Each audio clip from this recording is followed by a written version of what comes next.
So আমি দলটাকে আগে রেখে আমি আবার এই ডিসিশনে এসেছি।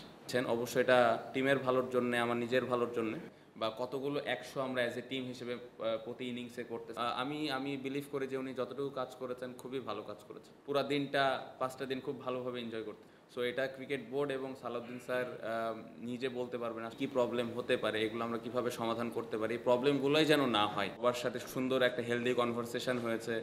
পাশাপাশি একটা সময় যে আমার মনে হয়েছে যে আমি নাজমুল হোসেন শান্ত ইন্ডিভিজুয়াল ব্যক্তির থেকে বাংলাদেশ টিমটা অনেক বড়, এবং আমার চিন্তার থেকে বড় চিন্তা হইল যে আসলে বাংলাদেশ টিমের কি প্রয়োজন, এবং যেখানে বাংলাদেশ ক্রিকেটের বোর্ডের এত বড় বড় কর্মকর্তা বা এক্স ক্রিকেটাররা তো এখন বোর্ডে আছেন, তারা যখন একটা পরামর্শ দিচ্ছেন অবশ্যই এটা টিমের ভালোর জন্যে, আমার নিজের ভালোর জন্যে।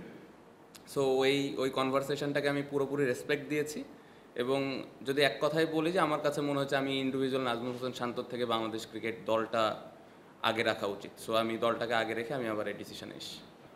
সমস্যার কথা তো আসলে খুব একটা আমি বলেছিলাম না, বাট আমার কাছে মনে হয় যে ক্রিকেট বোর্ড, যেটা আমি বললাম যে সুন্দর একটা হেলদি কনভারসেশন হয়েছে, যেই প্রবলেমগুলো হতে পারে বা যে প্রবলেমগুলো হচ্ছে ওই জিনিসগুলো কিভাবে আমরা হ্যান্ডেল করতে পারি সবাই মিলে, ওই বিষয়গুলো নিয়ে আমরা সবার জায়গা থেকে পজিটিভ ছিলাম, এবং আমি আশা করছি যে সামনের দিকে খুব পজিটিভ ওয়েতে এই দলটা আগাবে, এবং আমি বিশ্বাস করি যে ক্রিকেট বোর্ড ওই জায়গায় আমাকে পুরোপুরি সাপোর্ট করবে। না, এটা তো আমার মনে হয়েছিল। এটা মনে হওয়ার পেছনে যথেষ্ট কারণও ছিল, বাট আমি যেটা বললাম একটু আগে যে ক্রিকেট বোর্ডের সাথে খুব হেলদি একটা কনভারসেশন হয়েছে, খুব ভালো একটা কনভারসেশন হয়েছে যে কী প্রবলেম হতে পারে, এগুলো আমরা কীভাবে সমাধান করতে পারি, এই প্রবলেমগুলোই যেন না হয়।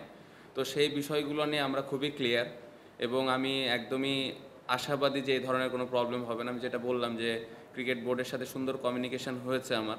সো এই জিনিসগুলো যদি আসে, তারা পাশে থাকবেন এবং এই প্রবলেমগুলো সলভ করার চেষ্টা করবেন। তার থেকে ইম্পর্টেন্ট হইলো যে বাকি যে দুইজন ক্যাপ্টেন আছেন, সেই দুজনের সাথে আন্ডারস্ট্যান্ডিং খুবই ভালো। আমরা একসাথে বসেছিলাম, বসে আমরা কমিউনিকেট করেছি যে আসলে আমাদের দলটাকে ৩ ফরম্যাটে কীভাবে আমরা আগায় নিয়ে যেতে পারি, কী জায়গায় আমাদের ইমপ্রুভমেন্টের দরকার আছে। এই কমিউনিকেশনটা আমাদের মধ্যে হয়েছে, এবং আমরা তিনজনই আশাবাদী যে না, এই দলটা আর কি প্রয়োজন, আমরা ওই দলটাকে ওইভাবে নিয়ে আগায় যেতে পারবো। সো এখানে কমিউনিকেশনে কোনো গ্যাপ নেই, এবং আমি যেটার কারণে কনভিন্স যে না, ক্রিকেট বোর্ড আমাকে ওই হেল্পটুকু করবেন, যেটা আমার মাথার মধ্যে ছিল যে হয়তো প্রবলেম হতে পারে বা এটা যৌক্তিক না ৩ ফরম্যাটে, যেটা আমি বলেছিলাম। বাট অ্যাজ আই সেড, যে এত বড় বড় ক্রিকেটাররা যখন ওই পরামর্শটা দিয়েছেন, বা ক্রিকেট বোর্ডের এক্স ক্রিকেটাররা যারা এখন আছেন, তারা যখন একটা সাজেশন দেয়, তখন অবশ্যই ভালো চিন্তা করেই দেয়। সো ওটার উপরে বিশ্বাস রেখে আমি ফেরত এসেছি, এবং আমার কাছে মনে হয়েছে যে সামনে ভালো কিছু হবে। ৯৯তম হবে। উনি ড্রেসিং রুমে থাকা অলওয়েজ আমাদের জন্যে ভালো লাগার বিষয়। কারণ হইলো টেস্ট ক্রিকেটটা অবশ্যই আমরা সবসময় এক্সপিরিয়েন্সকে প্রায়োরিটি দিই। সো ওনার এত বছরের একটা ক্যারিয়ার, এটা আমাদেরকে অনেক হেল্প করে। ওনার এক্সপিরিয়েন্সটা আসলে ক্রাঞ্চ মোমেন্টে কীভাবে ওই প্রেশারগুলো হ্যান্ডেল করা লাগে, এই বিষয়গুলো সবসময় আলাপ আলোচনা হয়। সো খুবই এক্সাইটেড, এবং আমি পার্সোনালি এই 2টা টেস্ট ম্যাচ সেলিব্রেট করতে চাই, এনজয় করতে চাই, সবাই মিলে একসাথে পুরো দিনটা এনজয় করবো। স্পেশালি ১০০তমটা যদি উনি সুস্থভাবে খেলতে পারে, তাহলে ওই 5টা দিন আমরা সবাই মিলে সেলিব্রেট করব, এবং পুরো দিনটা 5টা দিন খুব ভালোভাবে এনজয় করতে চাই। সো খুবই আশাবাদী ইনশাআল্লাহ উনি সুস্থভাবে 2টা টেস্ট ম্যাচ খেলবে, চিন্তা করেছে। দ্বিতীয়ত আমি বলবো যে ক্রিকেট বোর্ডের সাথে ওনার কমিউনিকেশন কতটুকু হচ্ছে, এই বিষয়ে আমার আসলে আইডিয়া নেই। সো এটা ক্রিকেট বোর্ড এবং সালাউদ্দিন স্যার নিজে বলতে পারবেন আসলে তাদের কি কনভারসেশন হয়েছে বা কি অবস্থানে আছে। হ্যাঁ, আমার সাথে পার্সোনালি কথা হয়েছে। আমি আশাবাদী যে ক্রিকেট বোর্ড এবং তার মধ্যে ভালো একটা কনভারসেশন হবে ভবিষ্যতে, এটা আমি আশা করি। বাট যতটুকু কাজ করেছি সোফার অনেক এনজয় করেছে, এবং সবথেকে ইম্পর্টেন্ট বিষয় হলো স্যার প্রত্যেকটা ক্রিকেটারকে চেষ্টা করেন সমানভাবে দেখার, এবং প্রত্যেকটা ক্রিকেটারকে ওইভাবে প্রায়োরিটিটা দেয় যার যে জায়গায় ল্যাকিংস আছে ওনার অ্যাবিলিটি অনুযায়ী। বাট এই জায়গায় অনেক সময় দেখা যায় যে একটা গ্যাপ থেকেই যায়, বা বাইরে থেকে অনেক মনে হয়, যেটা আমরা নর্মালি শুনতেছি, বাট এর ভেতরে আমি বলবো যে সব কিছু সত্যতা নেই। সো আমরা অ্যাজ এ ক্রিকেটার, প্রত্যেকটা ক্রিকেটার হ্যাপি ছিলাম। রিসেন্টলি যতগুলো সিরিজে আমি ছিলাম, এনজয় করেছে, এবং আমি বিলিভ করি যে উনি যতটুকু কাজ করেছেন খুবই ভালো কাজ করেছেন। না, আমাদের তো লম্বা একটা প্ল্যান আছে, পুরো টেস্ট সাইকেলের একটা প্ল্যান আমাদের করা আছে যে আমরা আসলে কী করতে চাই। যদি আমি এখন বলতে চাই, গত বছর যেরকম রেজাল্ট করেছি তার থেকে হয়তো একটু বেটার করতে চাই, একটু বেশি ম্যাচ জিততে চাই, এটা আলটিমেট গোল। বাট আমরা যেভাবে টেস্ট ক্রিকেট খেলি, আমরা অনেক দিন পরে টেস্ট ম্যাচ খেলি। সো ইম্পর্টেন্ট হলো এই 2টা ম্যাচ আমরা কীভাবে কত ভালো ক্রিকেট খেলতেছি। কারণ আপনি যদি দেখেন নেক্সট টেস্ট ম্যাচ আবার এপ্রিলে, আমি যতটুকু আমার মনে পড়ে। সো ইম্পর্টেন্ট হলো এই নেক্সট ম্যাচটা আমরা কত ভালো ক্রিকেট খেলি, দেন তারপরে ম্যাচটা কত ভালো ক্রিকেট খেলি। সো আমরা যদি এভাবে আগাই তাহলে একটা সময় দেখা যাবে যে এই সাইকেল শেষে আমরা কতগুলো ম্যাচ জিততে পেরেছি বা কী অবস্থানে ছিলাম। সো প্ল্যানটা এরকমই, আমাদের আলটিমেট একটা গোল আছে, বাট আমি প্রায়োরিটি দিচ্ছি এখন আপাতত এই 2টা টেস্ট ম্যাচ। না, আপনি যদি টেস্ট টিমটা দেখেন মোটামুটি সেটেল আছে, 2-1টা প্লেয়ার ছাড়া, আর পেস বোলারদের তো আমরা রোটেশন করে করে খেলাই। সো এই টিমটাতে ম্যাক্সিমাম ক্রিকেটাররা কিন্তু আছে। আলাদা বাড়তি কোনো প্ল্যান নাই। অবশ্যই যদি এই সিরিজটা আমরা ভালোভাবে খেলতে পারি তাহলে এটা আমাদের বাড়তি একটা কনফিডেন্স দিবে। বাট হ্যাঁ, টেস্ট ক্রিকেট অলওয়েজ চ্যালেঞ্জ থাকে কিন্তু। সো ওই টিমকে ছোট করে দেখার কোনো সুযোগ নেই, আমাদের সেরাটা দিয়ে আমাদের খেলা লাগবে। সো আমি আশা করব যে আমাদের প্লেয়ারগুলো সবাই ভালোভাবে খেলতে পারবে। আমি ওভারঅল যদি বলি, খুব ইম্পর্টেন্ট আমাদের বোলিং অ্যাটাকটা কিন্তু সুন্দর সেটেল আছে এবং ওরা কিন্তু আমাদেরকে 20 উইকেট করে নিয়ে দিচ্ছে এখন আপনি যদি দেখেন। সো ইম্পর্টেন্ট হবে এই যে টোটাল 16টা ম্যাচ আছে ফেব্রুয়ারি পর্যন্ত, লাস্ট ম্যাচ 2027-এ, এইখানে আমরা অ্যাজ এ ব্যাটিং ইউনিট কত ভালো ক্রিকেট খেলতেছে, একটা এভারেজ স্কোর, কত ভালো একটা স্কোর আমরা ফার্স্ট ইনিংসে দাঁড় করাইতে পারি, বা কতগুলো 100 আমরা অ্যাজ এ টিম হিসেবে প্রতি ইনিংসে করতেছি, এই বিষয়গুলো আমার লক্ষ্য থাকবে এবং টার্গেট, যেটা আমি বললাম একটু আগে, যে ওই গোলটা ওইভাবে সেট করা। বোলিং ওয়াইজ আমি ভালো করছে, বাট স্টিল এই জায়গায় আরও ইম্প্রুভমেন্টের জায়গা আছে। আমি এখন একটু বলে রাখি, আমাদের অস্ট্রেলিয়া এবং সাউথ আফ্রিকা অ্যাওয়ে সিরিজ আছে 2টা, ওইখানে অনেক চ্যালেঞ্জ থাকবে, এটা আমরা সবাই জানি। বাট ওইখানে আমি আশা করবো যে কীভাবে আমরা ব্যাটসম্যানরা ওখানে বড় রান করতেছি, কীভাবে ওইখানে একটা বড় রান বলতে আমি 100 রানের ওপরের ইনিংসের কথা বলতেছি। সো লক্ষ্য এটাই থাকবে।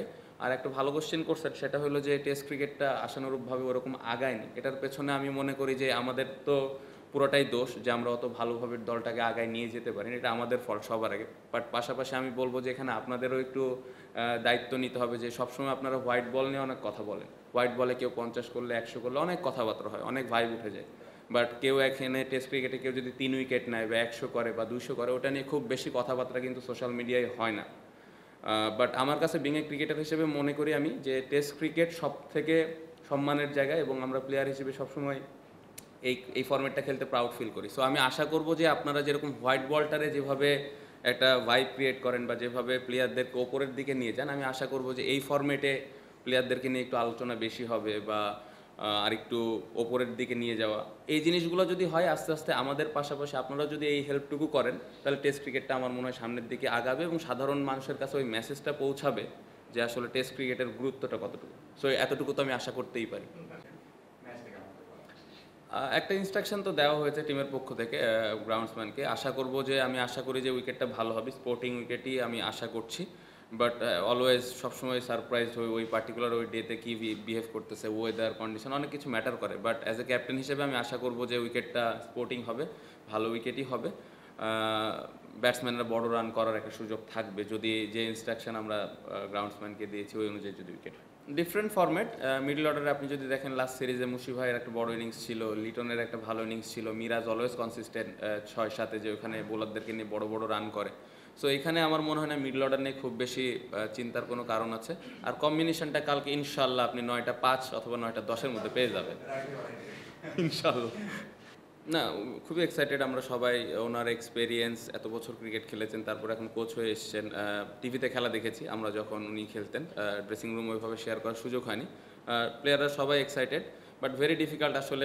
আমরা যতটুকু জানি যে এই সিরিজের জন্য এসেছেন, কতটুকু আসলে কাজ করতে পারবেন টেকনিক্যাল বিষয় নিয়ে, বাট উনি ওনার এক্সপেরিয়েন্সটা যতটুকু সম্ভব শেয়ার করছেন। আই হোপ ওনার এক্সপেরিয়েন্সটা আমাদের কাজে দেবে। না হলে তো ভালো, বাট একটা জিনিস কি, আসলে এগুলো কন্ট্রোলের বাইরে। আপনি যে কয়টা কথা বললেন, আমরা প্লেয়ার হিসেবে এগুলো কন্ট্রোলের বাইরে। আমি পার্সোনালি এই জিনিসগুলো এভাবেই দেখতে পছন্দ করি, যে জিনিসগুলো আমার কন্ট্রোলে আছে ওটা নিয়েই থাকতে পছন্দ করি। বাইরে অনেক কিছু হবে, একটু পরে প্রেস কনফারেন্সের পরে কী হবে আমি জানি না। তো যতটুকু কন্ট্রোলে আছে অতটুকু নিয়েই চিন্তা করা। আপনি যেটা বললেন ডিফিকাল্ট, বাট আমার কাছে খুব বেশি ডিফিকাল্ট মনে হয় না, কারণ এটা কন্ট্রোলেই নাই আমাদের। সো যেটা কন্ট্রোলে আছে ওটা নিয়ে ফোকাস করা, ওটা নিয়ে চিন্তা করাটা আমার মনে হয় বুদ্ধিমানের কাজ হবে। না, ভালো দল আমার কাছে মনে হয় যে যদিও কম খেলা হয়, আপনি যেটা বললেন, এই জন্যে কিন্তু অ্যাডজাস্ট করাটাও একটু কঠিন ব্যাপার। তো আমরা প্লেয়াররা যত তাড়াতাড়ি সম্ভব ওই অ্যাডজাস্টমেন্টে চলে যাব ইনশাল্লাহ। এবং যেহেতু রেগুলার বেসিস খেলা হয় না, তো আমাদের আরও বাড়তি একটু ফোকাস থাকাটা জরুরি।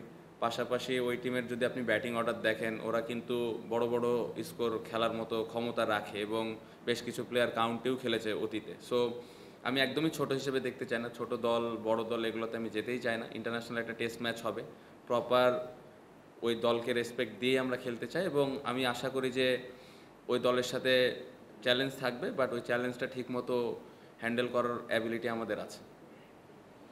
Thank you.